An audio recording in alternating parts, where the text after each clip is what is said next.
Good morning. On yesterday, I read Psalm chapters 57 to 59, and I wrote, "We shouldn't take God's protection for granted. Danger seen and unseen, He's there. That's especially true for the people with the high calling. There's some truth to higher levels, higher devils, but God is always greater. We can't plot against God's people and not be punished. The hurt one may not see the punishment though, because it could lead them to do wrong." All right. Today we have Job chapters 39 and 40. We're almost finished with Job. Oh, and God is talking now. "Knowest thou the time when the wild goats of the rock bring forth? Or canst thou mark when the hinds do calve? Canst thou number the months that they fulfill? Or knowest thou the time when they bring forth? They bow themselves, they bring forth their young ones, they cast out their sorrows. The young ones are in good liking. They grow up with corn, they go forth and return not unto them. Who have sent out the wild ass free, or who have loosed the bands of the wild ass? Whose house I have made the wilderness, and the barren land his dwellings. He scorneth the multitude of the city, neither regardeth he the crying of the driver. The range of the mountains is his pasture, and he searcheth after every green thing. Will the unicorn be willing to serve thee, or abide by the crib? Canst thou bind the unicorn with his band in the furrow? Or will he harrow the valleys after thee? Wilt thou trust him because his strength is great? Or wilt thou leave thy labor to him? Wilt thou believe him that he will bring home thy seed and gather it into thy barn? Gavest thou the goodly wings unto the peacocks, or wings and feathers unto the ostrich, which leaveth her eggs in the earth and warmeth them in dust, and forgetteth that the foot may crush them, or that the wild beast may break them. She is hardened against her young ones, as though they were not hers. Her labor is in vain without fear,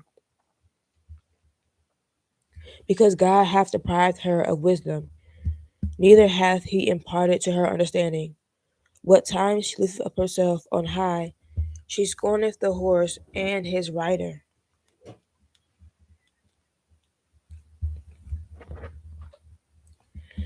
Hast thou given the horse strength? Hast thou clothed his neck with thunder? Canst thou make him afraid as a grasshopper? The glory of his nostrils is terrible. He paweth in the valley, and rejoiceth in his strength. He goeth on to meet the armed men. He mocketh at fear, and is not affrighted, neither turneth he back from the sword. The quiver rattleth against him, the glittering spear and the shield. He swalloweth the ground with fierceness and rage. Neither believeth he that it is the second. Neither believeth he that it is the sound of the trumpet. He saith among the trumpets, Ha ha! And he smelleth the battle afar off, the thunder of the captains and the shouting. Doth the hawk fly by thy wisdom, and stretch her wings toward the south? Doth the eagle mount up at thy command, and make her nest on high? She dwelleth and abideth on the rock, upon the crag of the rock, in the strong place. From thence she seeketh the prey, and her eyes behold afar off. Her young ones also suck up blood, and where the slain are, there is she. 40. Moreover, the Lord answered Job and said, Shall he that contendeth with the Almighty instruct him? He that reproveth God, let him answer it. Then Job answered the Lord and said, Behold, I am thou. What shall I answer thee? I will lay mine hand upon my mouth. Once have I spoken, but I will not answer. Yea, twice, but I will proceed no further. Then answered the Lord unto Job out of the whirlwind and said, Gird up thy loins now like a man. I will demand of thee, and declare thou unto me. Wilt thou also disannul my judgment? Wilt thou condemn me, that thou mayest be righteous? Hast thou an arm like God, or canst thou thunder with a voice like him? Deck thyself now with majesty and excellency, and array thyself with glory and beauty. Cast abroad the rage of thy wrath, and behold every one that is proud and abase him. Look on every one that is proud and bring him low, and tread down the wicked in their place. Hide them in the dust together, and bind their faces in secret. Then why I also confess unto thee that thine own right hand can save thee. Behold now, behemoth which I made with thee, he eateth grass as an ox. Lo now, his strength is in his loins, and his force is in the navel of his belly. He moveth his tail like a cedar, the sinews of his stones are wrapped together. His bones are as strong pieces of brass, his bones are like bars of iron. He is the chief of the ways of God. He that made him can make his sword to approach unto him.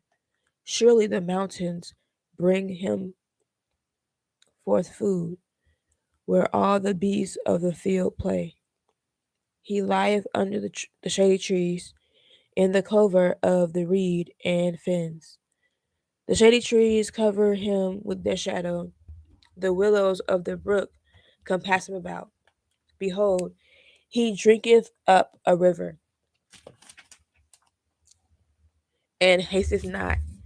He trusteth that he can draw up Jordan into his mouth. So again, that was Job chapter 39 and 40. I will write about what I read. As always, I encourage you to do the same.